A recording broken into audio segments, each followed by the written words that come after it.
So today we're going to talk about Valley Forge. In the fall of 1777, the British were able to take over the city of Philadelphia, which was a big loss for the Americans. Philadelphia was where Continental Congress met, and it was the capital of the 13 colonies. But Washington just did not have a strong enough army to keep the British from taking over the city. So he, with the Continental Army, had to flee. So did Congress. And Independence Hall, where Congress met and planned things like the Declaration of Independence, when the British took it over, Independence Hall became a prison for American soldiers that were captured by the British. So Washington wanted to set up a camp because usually in the North, you're not going to do a lot of fighting in the winter. It's just tough with snow and cold and all that. So Washington wanted to set up a winter camp at a place that was close to Philadelphia so he could keep an eye on what the British were doing there because the British would spend the winter of 1777 to 1778 in Philadelphia. This was a tough winter for the Americans. Lack of food, lack of clothing, lack of decent shelter at first made things very difficult. But in the end, with the help of people like Frederick Baron von Steuben, who was from Europe, would help the United States Army there, the Continental Army, become a stronger, more efficient army ready to fight the British. So I'm going to start by showing you a video about Valley Forge, and then I'll show you some pictures of when I visited Valley Forge in 2011. So here is starting with the video. The entry of Spain and France into the war would greatly boost the morale of the Continental Army. Washington's troops were low on supplies, food, and clothing, and the recent loss of Philadelphia to General Howe's army had dampened their spirits. Rather than pursuing Washington, Howe opted to spend the winter in the comfortable confines of the former Patriot capital. There, the British enjoyed the city's taverns and theaters. Most American supporters fled, leaving loyalists to attend parties and balls with the British soldiers. Washington marched his men 20 miles west of Philadelphia. There, at Valley Forge, the Continental Army would face their biggest challenge of the war. That winter, the Patriots endured 4 months of terrible suffering. The men, facing the coldest winter of their lifetime, lacked adequate food, clothing, and shelter. Most had no blankets, jackets, or shoes. Joseph Plum Martin, a young private, remarked in his diary that if the British had wanted to find Washington's army, they could have just tracked it down by following the bloody footprints left in the snow. As winter progressed, extreme hunger set in. Martin wrote that night after night they dined upon a leg of nothing and no turnips. Even water was scarce.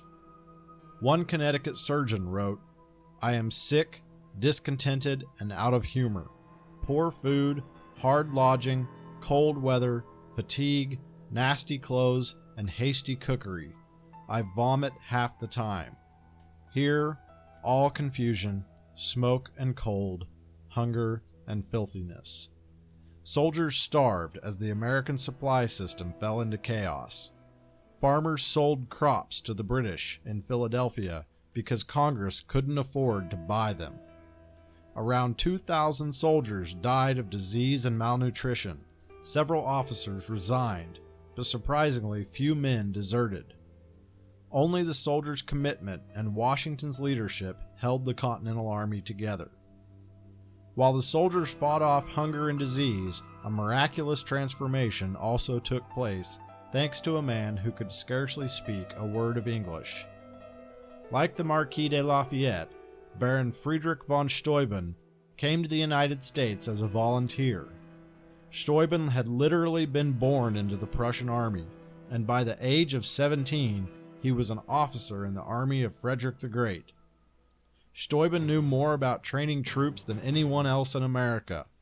He, along with Alexander Hamilton, developed a training regimen to whip the American troops into a well-disciplined army. Steuben turned the ragged Continental Army into a formidable fighting force. This training was critical as it kept the men busy and focused amidst their horrible conditions. When spring arrived, General Howe, fully aware of the American suffering at Valley Forge, confidently strolled out of Philadelphia to destroy what was left of Washington's army. When the two sides collided at Monmouth, where the temperature soared past 100 degrees, the Steuben-trained Patriot Army fought the astonished British to a standstill.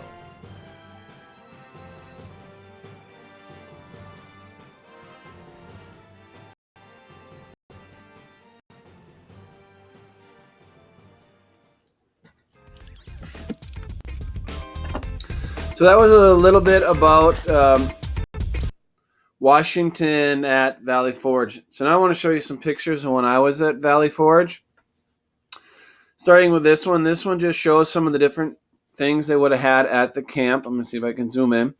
So this would have been just a frying pan for cooking food. Now, one of the things that you read about that they had as a main food source was fire cake. Basically, fire cake was flour mixed with water and maybe add salt if you had it. So basically, you're getting like a dough, kind of like a bread, cracker type mix. So they depended a lot on fire cake because there just wasn't enough meat there. Congress did not have enough money to properly supply the army. And this here is just a small example of a keg, a small way for them to have water or any other kind of liquid for storage. Here's just an example of a blanket that would have had at Valley Forge. As you read, sometimes the equipment or the resources they had were not always the best. Here are just some other things you might find that you did find at Valley Forge. So spectacles or glasses. This here is just a pocket watch. Examples of coin money. A bowl. A belt buckle. This looks like it was probably the case for the spectacles. And some of these other things, I'm not sure exactly what it is. Like this might have been a lighter, but I'm not 100% sure. When it came time to making plans for what the camp would look like, designing where the buildings and stuff were, Washington spent a lot of time himself organizing the camp because he knew how important it was to keep things neat and organized, try to keep bathrooms away from the river because they set this camp up by a river, which I'll show you pictures of in a little bit. But you don't want to have your bathrooms right by the river because when people go to the bathroom, that stuff could end up in the river, which could potentially poison your water supply. So he was very careful about how he set it up. And these are just some of the different tools he used. Like here you can see a telescope. This would have been used for helping make maps, curved circles and things on maps. So Washington had a lot to do with it. And when it came time to making the camps, you'd have to set up places where your soldiers would stay. And you also had to set up fortification or earthen walls for your soldiers to hide behind in case you were ever attacked. They were never attacked at Valley Forge, but tools you can see here are very similar tools we have today. Shovel, axe, pickaxe, scythes here for cutting through grass. Very similar, just like tools we use today. And here, more things that Washington would have used to help plan out what the camp would have looked like. So a compass, different writing tools, another compass we use, to make circles. And this is where all of that would have been stored in. Various different ruler type thing here and a protractor and just paper to plan it out. Washington, as I said, was very heavy into helping plan this camp out. Just an example of a Continental soldier's uniform, maybe an officer, somebody in charge. That's not my car, but looking out at Valley Forge was kind of a rainy day when I was there in the summer. But here would have been, these are examples of ovens. Doesn't look like they'd be ovens, but I'll show you a better picture of them. But we are pointing towards Philadelphia. So Philadelphia is over in the background here. That is where the British were, so Washington wanted to be able to watch them. And here are some examples of, an example of a cannon pointing towards Philadelphia. In case the British ever came to attack, Washington wanted to be prepared. So following their arrival in December 1777, the men immediately set to work building huts for shelter. General orders the preceding day specified the size and design of the huts. They wanted them to be 14 by 16 feet each and 6.5 feet high. A door next to the street and a fireplace in the rear. They weren't all the same size because people came from different parts of the colonies and they built things differently. And a lot of these soldiers weren't builders. They were farmers, shopkeepers, so things like that. So here's just a picture of them building their huts. Now, a lot of them were built this way. You can see if you've ever played with Lincoln logs, kind of the same thing. Put them up, just stacked like Lincoln logs. By mid-January, usually you had 12 soldiers to a hut. And here is a picture of these are not actual huts from Valley Forge. These are reconstructed ones. So the people that run this park built these to kind of show what the huts would have looked like. Here, looking into an officer's hut. So officers, the ones that were in charge, would have their own huts. Were the enlisted soldiers, the lower ranking ones, they'd be separate in their own huts. So here's looking inside an officer's hut. So an officer typically would share this, maybe have his own depending on his rank, or share it with one or two other officers. So there's the fireplace in the back. This is the officer's saddle for his horse, and the bed and boots, things like that. So the officers had a little bit better place to stay. Might need to play a game of checkers. So you'd have a nice little stool made out of a log there. So you'd have bunks and everything done by candlelight. And I want to point out the playing cards. And I showed you the playing cards before we left, and where they don't have numbers or letters on them because most of the soldiers at this time could not read. A quill pen for writing, a toothbrush, and a comb. So that's where an officer might have stayed. I just wanted to show you a little bit of a fire. That was one way they'd keep their huts warm, was with fire. Candles. So if they had candles, that would be their main source of light other than the fire. Just a chimney on the back side of one of these reconstructed huts. So you had to have, as I said, you had to have ovens because fire cake was one of the big things. And trying to supply an army of thousands of people was a lot. And it says on here, on average, 168 barrels, which is about 84,000 pounds of flour, was used per day because you're trying to feed many people. So they would use these ovens to make the bread and fire cake and things like that. And you put them in the ground like this because the ground is a good insulator, keeps things nice and warm. So they build them into the earth. And here you can see another oven built on the outside. Now right around here is cutouts in the ground where they could build a fire there and hang like a stew or soup or something to cook over those fires. Here is just inside a enlisted soldier's hut. So they would have two. So you're basically sharing a bunk with somebody else. Because 6 of you would be on duty working, while the other 6 would have a break, and then you would switch. This is just a monument that they put up in honor of all the soldiers there, saying thank you for your sacrifice that you made while at Valley Forge. Just a close-up of that same thing, and it says, naked and starving as they are, we cannot enough admire the incomparable patience and fidelity of the soldiers. So basically saying, clothing was, they had a tough time staying clothed, especially you saw in the video a lot of problems with no shoes. And they're saying we have to admire these men and what they did at Valley Forge. This is just a close-up of one of the symbols. You might have seen one of these on like dollars. This was just the top of the arch, and I just thought it was kind of cool. This is a statue of Washington watching his men. Now, throughout the war, the Continental Army did not win a lot of battles, but it was through Washington's leadership that he kept the army together through the end. Here's that river I mentioned earlier, where Washington really made sure to keep that water clean because he knew how quickly disease could cause a lot of problems. And it did. 2,000 or so soldiers died from disease and things like that. The railroad tracks would not have been there during 1777 and 1778. Railroads would not come around for many more years after this. At Valley Forge, this is where Washington stayed. This is his headquarters. So you can see he had a little bit nicer place to stay. This is a desk where Washington or other soldiers that were there working for him could have done some work. Just another desk inside Washington's headquarters.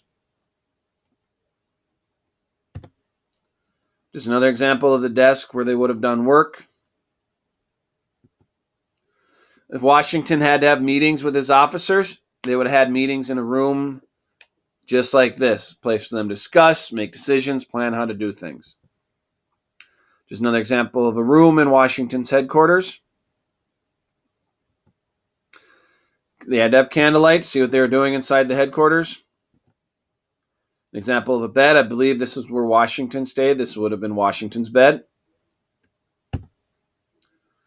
That's a dark picture. Some of these I'm just going to skip through. These are just some of the bedrooms that are also in Washington's headquarters.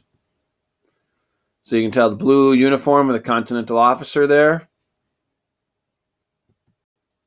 This is upstairs where probably Washington's slaves or his servants would have lived. They have it blocked off there so we can't go into it. This is where Washington's cooks would have done their work in his headquarters kitchens. And then you can see the stove back there. Valley Forge got its name because a forge is a place where you make metal and iron tools. So these are just some of the iron tools that were made at the forge that was located in the area. Here's a replica cannonball. And the forge had earlier been destroyed by the British. Here's a monument to Washington. Again, thanking him for his service at Valley Forge and throughout the war. Washington had to have guards. So here is where Washington's guards would have stayed. So he had his personal protective people. Shoes were a problem at Valley Forge. These are just some examples of shoes that were found, typically made out of leather.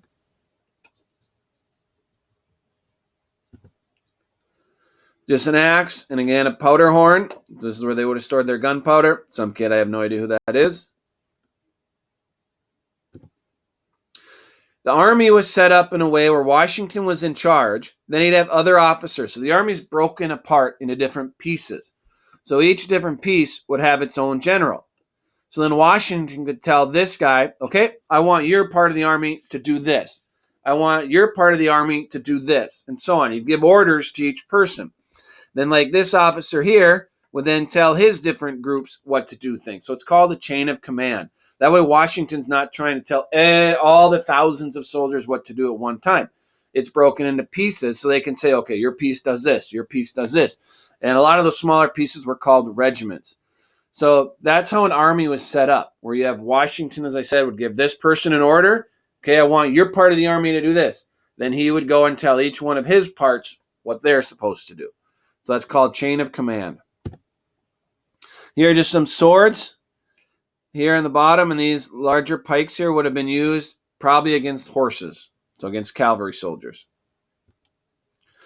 This just talks a little bit about money, which I mentioned earlier. The paper money over here, the Continentals, pretty much became useless because Congress did not have a lot of gold to give it value. So the silver coins like this were more valuable. But when you had to give somebody change, you broke it into pieces.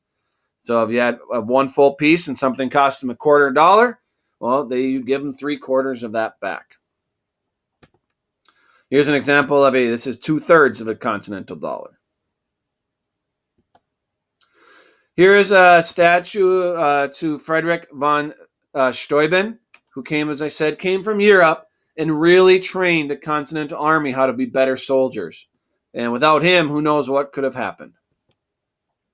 Here's just an example of a musket with a bayonet. And then that's all there is in that one. Some more examples of some different style muskets used during the war with the different styles of bayonet. You can see that the knife-looking thing that goes on the end of the musket barrel. Just some different tools that would have been used. This looks like a pliers. That would have been a bullet mold. You put hot lead in there and it forms a musket ball at the end. Just a pack you would have stored all your gunpowder in. Here is the powder is actually stored in a bag with the musket ball in it. And then these are just some drumsticks, a knife. This looking thing here is a fife. So drums and fifes, or a flute looking thing, were used to help with communication on a battlefield. Here's just an example of a tobacco pipe and some different storage containers for liquid. And some cards to help entertain at Valley Forge. Some dice, marbles. This thing is actually a mouth harp. It's a way to play music. Stick that in your mouth and different ways to do it. Just an example of a domino there. That's me pretending to be George Washington. This is outside near the edge of the fort where they were building fortifications, which we call a redoubt. And a redoubt is, you can see, basically you're just taking things, filling these round things with dirt, and you stack them up on top of each other. Dirt acts as a good way to build fortifications. And dirt can stop bullets really good. So your cannons pointing out away from the camp in case anybody decided to attack. They had cannons ready to defend. Here you can't really see it all that well, but these walls were actually made by soldiers. These redoubts were actually made by Continental soldiers, and over 200 years later, they're still there. Just another picture of that. And some of these I'm going to just skip. These are just pictures. Now, at the end, when things started to clear out, and after von Steuben's training, they used this parade ground to demonstrate all that they had learned. So this was kind of the last place where the soldiers would practice and knowing how to march in rows and do a better job of fighting the British.